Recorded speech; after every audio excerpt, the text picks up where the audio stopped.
So remember that time when Star Wars Battlefront 2 pushed the envelope of predatory practices too far, resulting in EA's response to the ensuing backlash becoming the most downvoted comment in Reddit history, after which the entire Battlefront subreddit exploded in protest. The uproar was so swift and merciless that major media outlets from all over the world picked up on the story, and soon EA had even garnered the attention of government officials. Seeing EA finally getting what was long coming to them was quite the glorious display for gamers who had become disillusioned of the current state of the gaming industry's AAA landscape. Now, you would think that after such a widespread debacle and during such a fickle time period, other game developers and publishers would think twice about trying gamers' patience or underestimating our capacity to turn their lives into a PR nightmare. You'd think that they would start showing a little more respect towards the consumers that their businesses are built upon. But instead, we have seen games like Paladin adopt their own spin on Battlefront 2's star card system,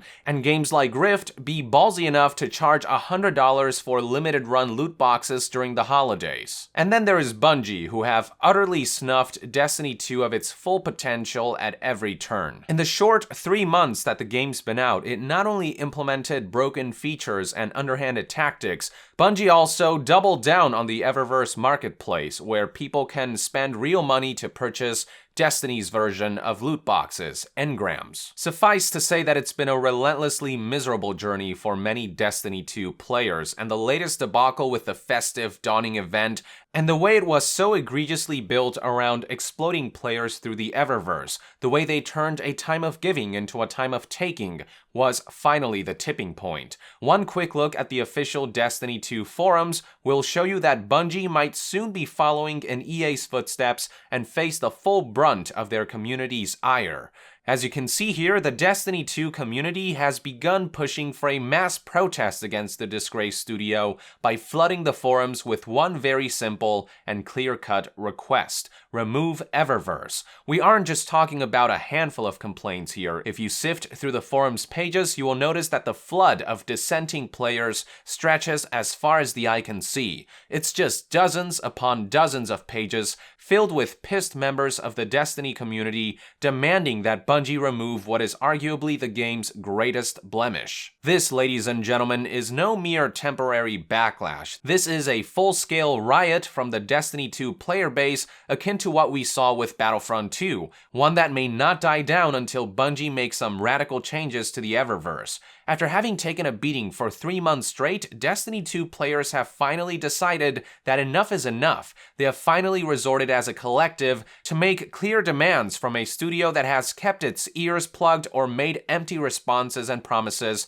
for far too long. Case in point, just look at the way Destiny 2 game director Christopher Barrett responded yesterday to all the feedback against Eververse, providing the same vague, "we hear your feedback" and "we're looking into it" response. He said, quote, "I know we say it a lot, but we hear your feedback on Eververse. We both want our players to feel respected and to deliver great content regularly to our community.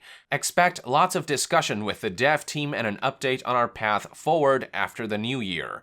Bungie keeps saying that they hear us and that they'll engage in extensive discussions, but this issue couldn't be any simpler. Just give your forums a quick scan, Bungie. Look at how much people detest that you focused so much on building up the Eververse rather than refining the player experience. What is there to extensively discuss? If they actually gave a damn about their community, if they weren't consumed by rampant greed, then they would take all of the Eververse items out of the loot boxes and spread them across the game's various activities as rewards. They would focus less on fine-tuning the Eververse and more on fine-tuning and expanding the core game, which is currently marred by numerous fundamental issues in both balance and functionality. The community has spoken loud and clear. Bungie needs to back off from or outright get rid of the tumor that is the Eververse, or they'll continue facing relentless backlash and Destiny 2 will continue to be weighed down.